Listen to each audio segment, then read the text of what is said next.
Hi, so this video is a condensed from 30-hour to 1 hour process of modeling this character called Saika, this low poly 3D character in Blender, and then texturing her in Photoshop and rendering her in Blender with like really simple lights, and then taking that PNG sequence into After Effects, putting a few layer effects and stuff and like blending modes and stuff to get it to look how I want, and then making GIFs or GIFs, I'm not sure how you call them, sorry, in Photoshop. And it's kind of like, I guess it's a little long, so just skip through the video if you want to skip something. I don't ever really watch full videos anyways. So I don't mind. I'm not going to be offended if you like skip through the whole video and don't really watch the whole thing. This is just kind of for beginners or something. Anybody who wants to kind of see what something being created in Blender looks like. And a lot of the methods I use, let's call them, are not really like the official correct way to do things. I did go to school for 3D animation, and I haven't been in school for like a year, so. And even when I was in school for assignments, I kind of sometimes like cheated. I just want to specify that when I say that I cheated in assignments and stuff, I don't mean I cheated like by copying other people. I mean that I cheated like, let's say the teacher says like, they give you an assignment and the only thing that they're grading is the final render. So if there's a problem with your mesh, like maybe there's like some mistake you made with the mesh or with the UV unwrap or whatever, or with the texture, and there's some part that's like broken, you kind of just don't show it, or you render it like from a certain angle, or you ignore the underside or whatever. That's what I mean by cheat. I don't mean cheat like actually cheat, because that's not useful. You're not actually learning if you're actually cheating on assignments, especially on stuff that's like art. You kind of only get in your own way if you don't learn the concepts. Anyway, sorry, I just wanted to specify because I sounded like I sounded like a cheater when I said that a little bit. And just, you kind of like, you kind of sometimes like know how to get a result that you want, but you're not necessarily going to do it the right way. The thing I probably do the most wrong is UV unwrapping. You'll see later in the video or I don't know, it's probably like towards half or like 3/4 of the video, I start to UV unwrap the model, and my UV map, like the layout of it and the way the islands are, usually in a game or in any kind of proper 3D model, all of the shapes are really like square and flat, and so that there's no distortion, and that the model can be, so that the texture can be painted really easily.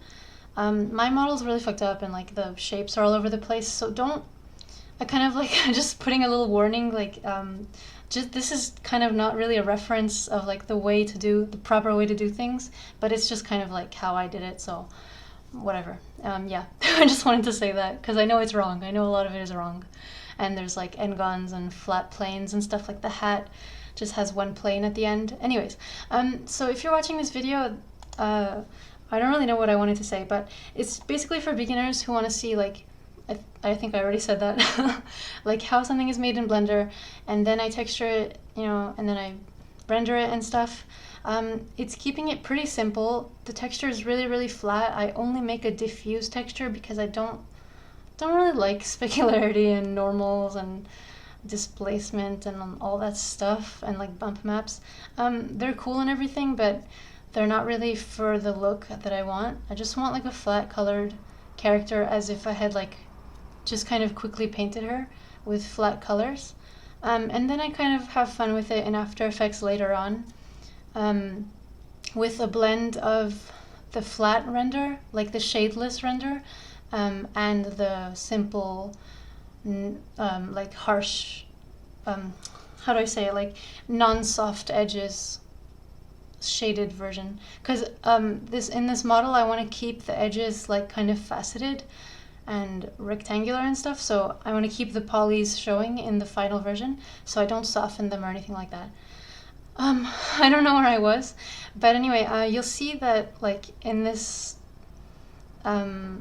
process, I kind of like I start out with a square with just a primitive, and then I kind of play around with the subdivisions and adding edge loops and playing around. Like while I'm modeling, I'm moving around vertexes and edges and faces and stuff like that.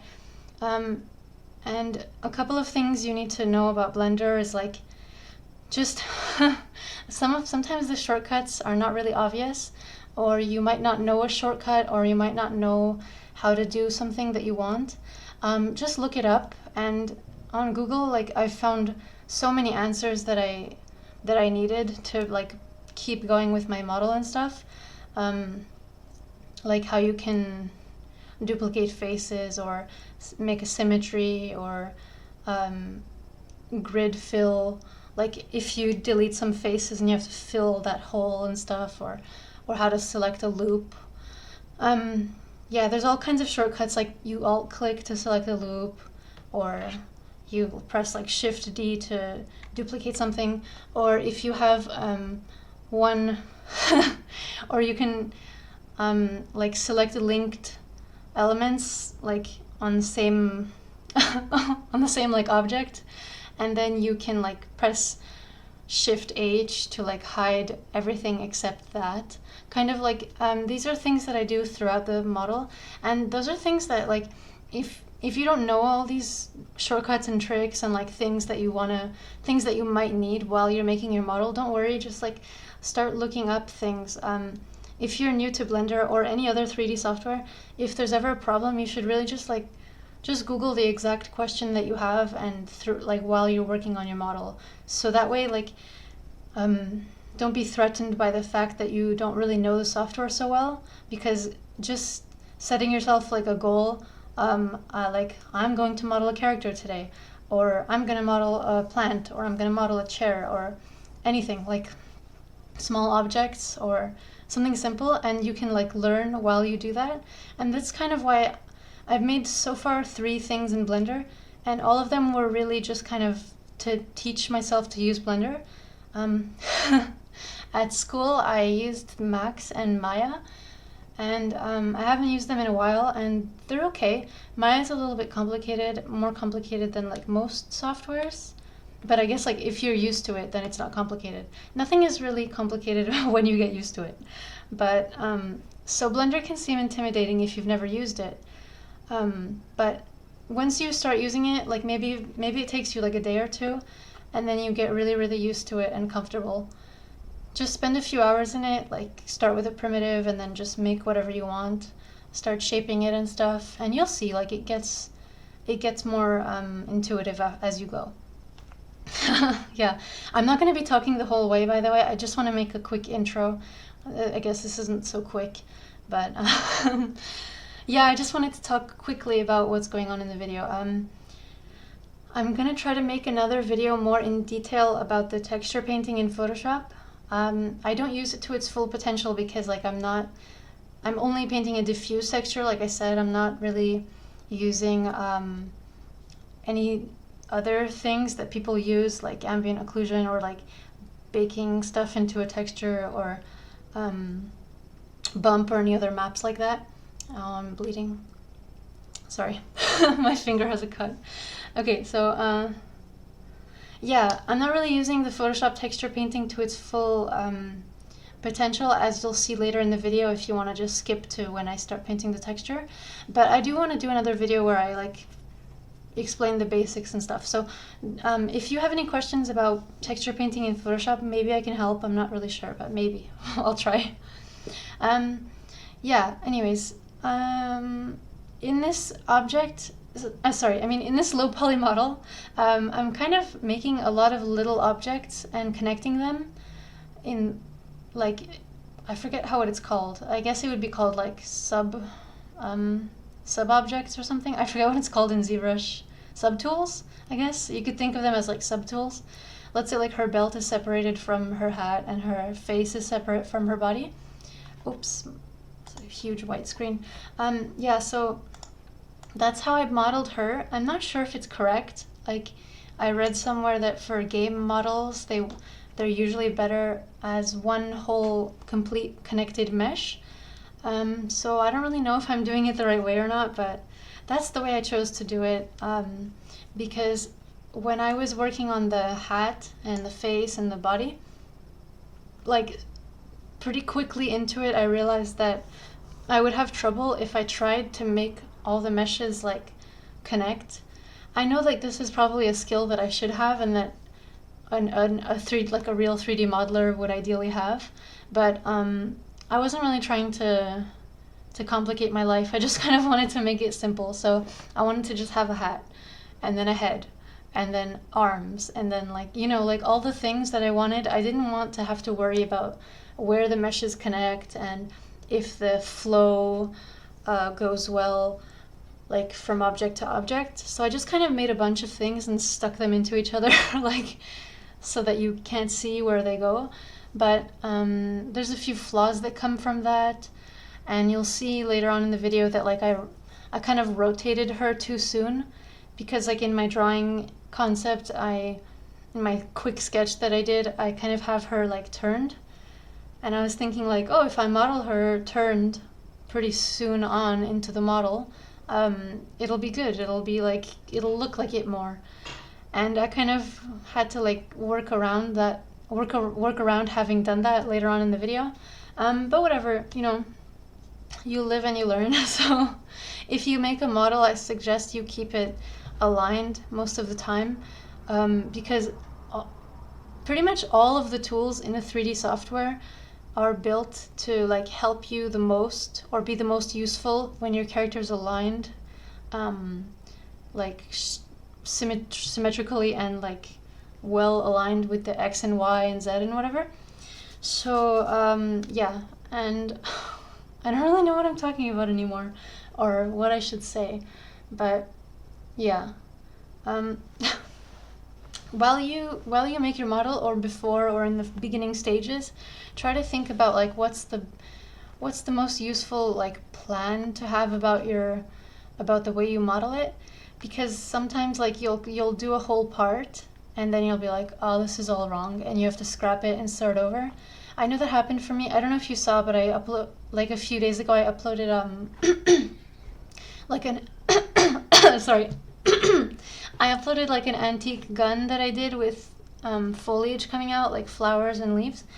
And when I modeled that gun, the bottom of it, at first the shape was all wrong and the edges were flowing really wrong because I started with a cube and I was just like kind of like pulling edges into place. And I realized that I had like didn't have what I wanted, so I had to just delete that whole thing and start over. So anyways, if you try to plan a workflow, it might be better. Yeah, I don't know. I think with every model that you're gonna do, it changes. Like the things you're gonna have to do or the things you're gonna have to plan change. So just try to, yeah, I don't know, just try to think of it. I think the most helpful thing is looking at other 3D models. On Pinterest, on Tumblr, on Google, whatever kind of search engine you want to use, just look up like the closest thing you can find to what you want to do or what you want to learn about.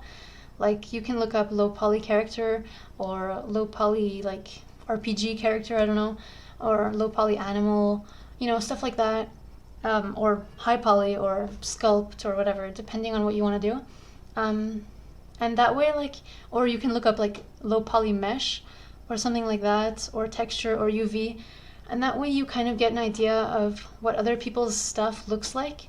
Like I was looking at some very, very simple, like really low poly characters, just like really simple ones with no details or face modeling or anything or hair, but just kind of like some people had done just the body, and the way that like how many polys they use to make a good looking torso or arm or hand is sometimes really interesting to you, and it'll provide like good information to the model you want to make in the future. Anyways, so I don't know what I'm talking about anymore, but whatever kind of software you're using, Blender or Max or Maya or anything else, there's Cinema 4D and other ones that I don't really know about, but whatever software you use, usually the concepts translate really well. All you have to do is get used to how that program itself works. And I think the best thing to do is really just to give yourself like a task, and it doesn't have to be like, you don't have to know the exact result that you want, but go into it and explore and like experiment with layers and effects. And like, this is for After Effects, you can experiment with like all the effects and layers, or in Blender you can experiment with like, you know, how you model with the vertexes, with the edges, with the polys. You can do everything. You can do like, you can try only to use vertex like moving around and stuff. For me, I kind of use it all, and I guess that's how most people do it. I don't really know how I don't really know like the right way. There's a few basic concepts you have to know. Like there's a few basic like poly modeling tools that are spread across all softwares. There's like extrude, bevel, loop cut, knife, stuff like that. And those are things that like, as soon as you start using them, you're going to be more comfortable with them. And Blender also has a sculpt mode that's interesting, and you can just like kind of go right into sculpt mode on your model that you're working on, and just like kind of make, you know, use a brush like that will sculpt your model. It's kind of like ZBrush but more minimal. So yeah, just experiment with your model and see what it needs, I guess, and go where it takes you. Yeah, I really don't know if I answered any questions or if I helped at all with this commentary. I actually don't know where the video is at right now, because I'm not watching it. I'm going to add this audio commentary to the video later. Can you see my cat on the table? Okay, anyways, I hope I can help. If you have any questions, just let me know. I'll try to answer you, and yeah, sorry. I don't really know like what I should be saying, but I hope that this helps. And like I said, it was really just so that like, if you're starting out or something like that, you can see somebody working in this program and see that it's not really threatening. And it has a lot of capabilities that I think maybe people don't know that it has. Yeah, I guess I should talk about Photoshop a little bit and how you can texture in it. Or maybe I should just keep that for the video I'm going to make later. In Photoshop, you can import an OBJ or a DAE. I only learned about DAEs recently by seeing it in the Blender export menu. Yeah, there's a few different formats you can import into Photoshop. I think you can import an FBX also. I know this is like another common 3D model that can like 3D like file extension, and can, whatever it's called, like, I don't know what it's called. But yeah, this is like a common extension that you can like use across softwares and stuff. So there's like FBX, OBJ, and DAE, I think, and other ones too. Anyways, so once you open that in Photoshop, you can access like the UVs and the texture, and it puts you in like a 3D workspace, and then you can open the texture to paint on it, and then you can have like a live update inside Photoshop of what you're painting on the texture, which works pretty cool. It's kind of clunky, and it doesn't have like, it's not perfect, but I'll show you in another video how it works, and it's pretty useful. For me, it's really useful because I don't really want to have like my 3D software open and my texture open in Photoshop and flick back and forth between the softwares to watch the texture update, and I don't want to like save it every time, but you can do that too. This is also like a really common method, is like working on your texture and then having it auto upload once you save it. In like, so you'll work on your texture and then you'll save it, and then you're going to open your 3D software and the texture is on the model, and like you either click reload texture or it reloads automatically when it detects a change, and you can work that way too. But the way I like to do it is all in Photoshop, and like I'll show you in another video. It can get a little bit laggy, and sometimes the texture disconnects, but it's alright. I mean, it's pretty good for what it is, and I guess it's only going to get better. So yeah, in After Effects, I just like to have a lot. I don't know. I don't know if this is like super disorganized descriptions of what I do. Sorry, I don't know if it's really useful. But yeah, in After Effects, I really like to play around with blending modes and like stylize filters and stuff and effects on like just various options that After Effects gives you. You can just like duplicate a layer that you already have, or make an adjustment layer, and then experiment with like all the effects that you have available until you get a look that you like. And the look that you like could be like really nothing you expected. It could just be a total like new direction than what you thought you would take. So that's pretty cool. I really like that about After Effects. And you can also export PNG sequences. It doesn't really read GIFs or anything, and it doesn't export GIFs, so you're gonna have to use Photoshop after that if you want to put a GIF on Tumblr or something of what you did. And in Photoshop, to make a GIF, you do export for web or save for web. I'm not sure what it's called. And then you play with the GIF options and you go from there. Yeah. What else do I have to say? Yeah, After Effects, you can export a PNG sequence with an alpha or without an alpha, or you can render video, or you can do whatever you need. So if you have any questions about that, either you can Google it or ask me, or whatever you can do about After Effects. After Effects is really fun and interesting. Like I said about Blender, I really just suggest you should experiment with it and give yourself a little project and get going doing something that'll help you learn to use it, because it's really cool. Yeah, I really don't know what else to say. I guess right now the model is probably looking okay.